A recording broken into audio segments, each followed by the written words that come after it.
up, survivors? Still Survivor here, and today I wanted to give you guys a little video on one of my favorite classes, if not my favorite class, the Assassin.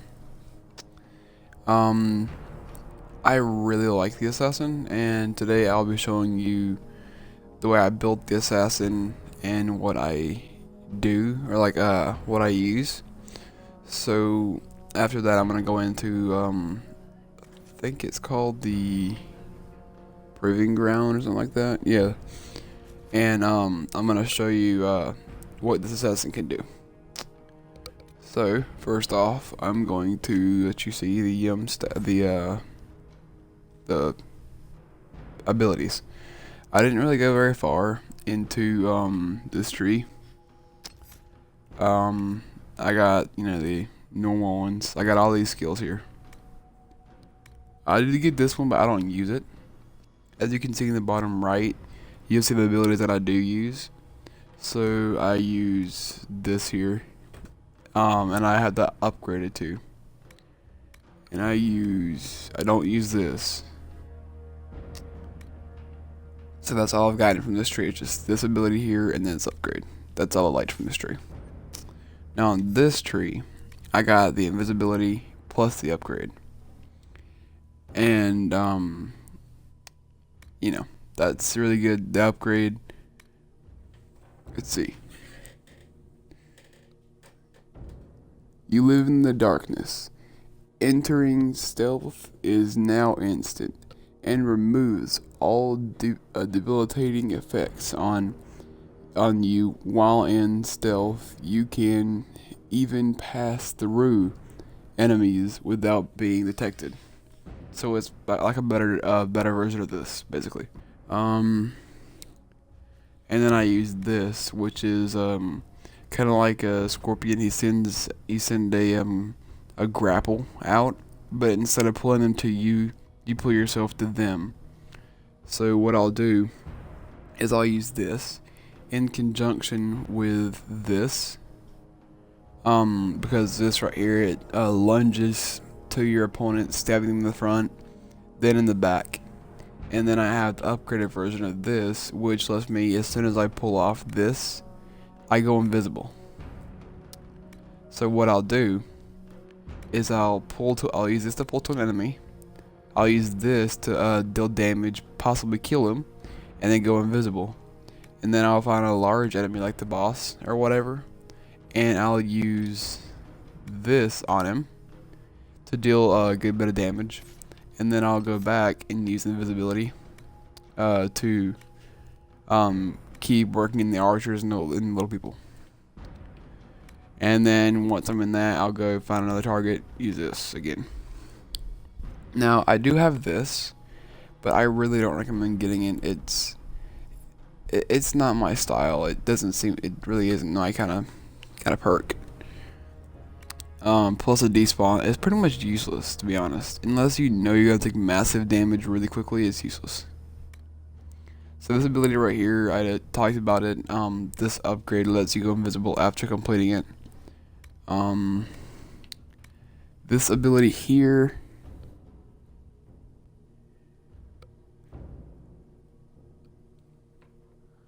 okay, so basically it lets you use it without costing stamina or a cooldown time, so you can use it over and over and over and over if you want to. Which, to be honest, is pretty dang nice. Really lets you zip around the map really easily. So those are my perks, the ones that I use. And this, I'm working on getting this character up to Perilous, but this build will work on Perilous. It's just a matter of having your character strong enough to deal with Perilous enemies. That's all.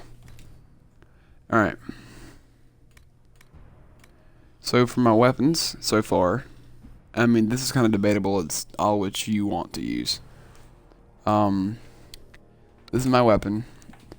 My first one, it has 308 DPS, as you can see, and then I have two things on it: Superb Fire Rune and Pointed Dagger Grip.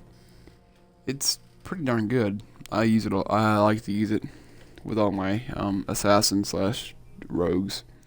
This one does 202 DPS, and you can tell the stats there. And then the two things that I use here is a Master Fire Rune and a balanced dual blade grip. These are two weapons that I use for this class and all my dual wielding classes. I haven't gotten one that is better than this yet, at least not in my opinion.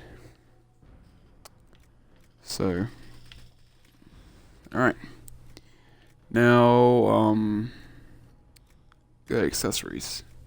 So accessories is kind of like just how you want to.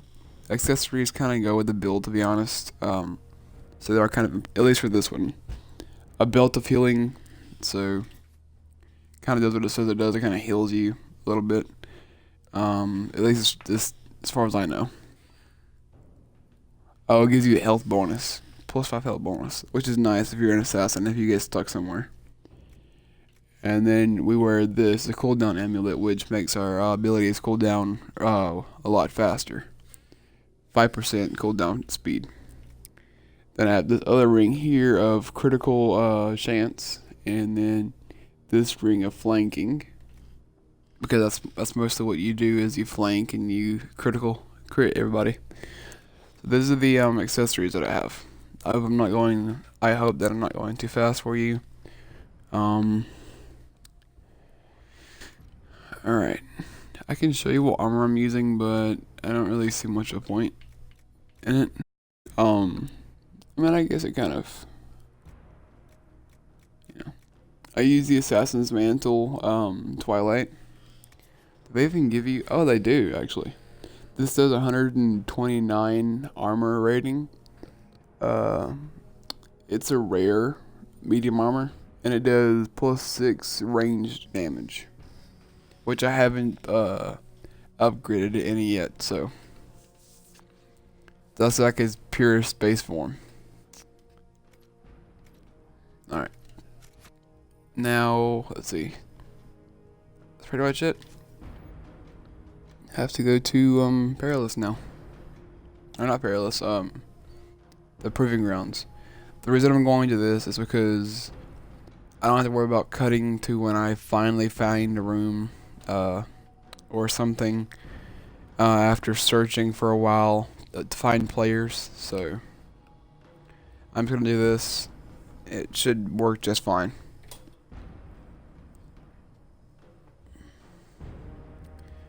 Alright. Here we go. So, the way you use this character, or at least the way I use it, there's kind of different ways, and you'll come up with your own sort of, you know, flow, I guess, with it. There's several ways to use the abilities that I had. You know, you can go invisible and find somebody if you didn't have the hook, or if there's like a big enemy that's in your way. It just mostly is finding the right time to do, you know, the right thing, basically. If that makes sense. Alright. So we're going to come up on the first room here. What I'll do is, if I don't see an enemy that I can hook to right away, is I'll go invisible. Hook.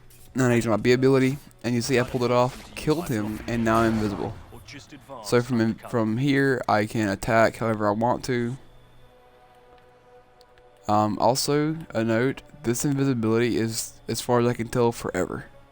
So unlike the X ability I have here, this invisibility will last the entire game. I decided to waste it there because that's good money. Alright. Right, closed environment. Oops. I thought it was a daggum thing. But look, since the hook has no cooldown time, does not matter. So behind them, you got flank and crit them if you can. That's kind of what this character does, is crit and flank. That one is now dead. Like I said, it all depends on how you want to use the character. I'm impressed. And thanks to the cooldown amulet, You cool down your abilities cool down really fast. So, bam, it's already ready to use again. I haven't shown you my LB ability or my RB ability yet, and that's because I needed to use it. Alright. Also, a quick tip, when you're playing online, do not get this. A lot of people just get this because of, well, force of habit. But don't get it. You can always come back to it later if you need it. If you're not, like, say, mid-health to lower than mid-health, don't bother getting it because you can come back for it. Watch, I'll show you. After I come through here, and everyone gets through, you can see the door stays open. So if you get hurt, you can come back and use it. Some areas of the operation require particular skills to open. Sadly, these recruits are still figuring out which. There you go. See, I just did it there. I used my my throw and used my X ability, went right back into invisibility, and then wasted it on that enemy who was killed by my teammate. Nice. But you get the gist of what I'm. The ability class is kind of OP. As long as you use it correctly.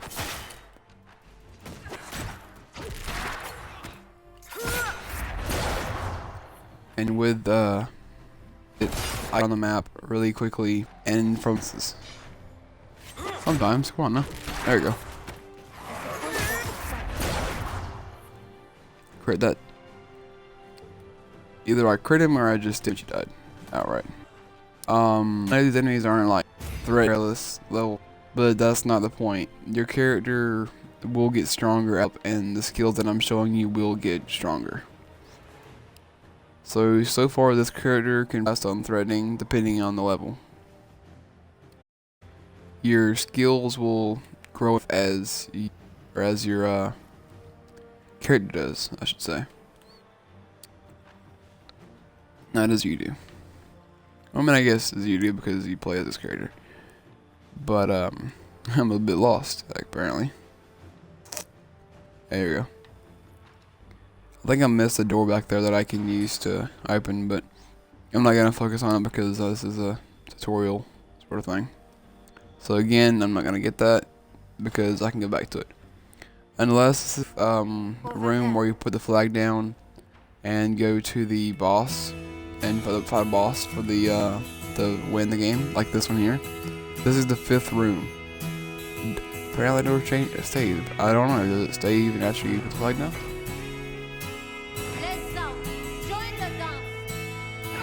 Let's see. I put the flag down, the round has started. And see?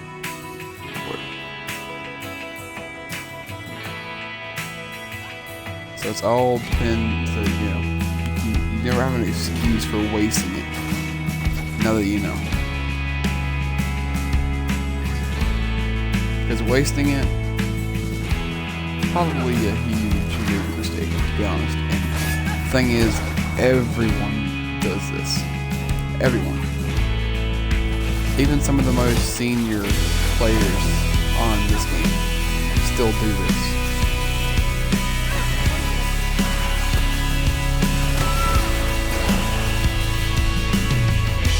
It's a little ridiculous, yes, but what can you do? Sometimes you just don't know.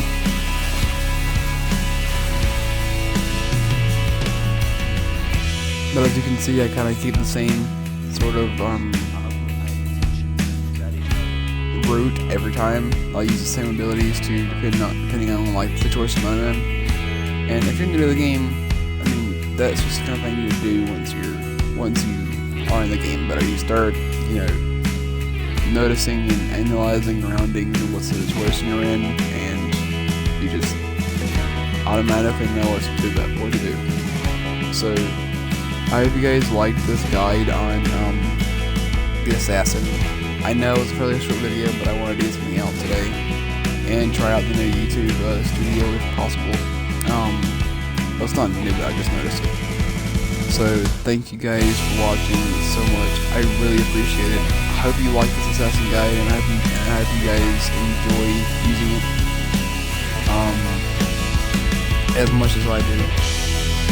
In the future, I might be might be doing a archer build, because I have a level 18 archer that I play like all the time with, and I really like him. I have an awesome build for him, so if you guys want to see an archer build, let me know. Yeah, thank you guys so much. Have a great day. Like, comment, and subscribe. And Soul Survivor, signing out.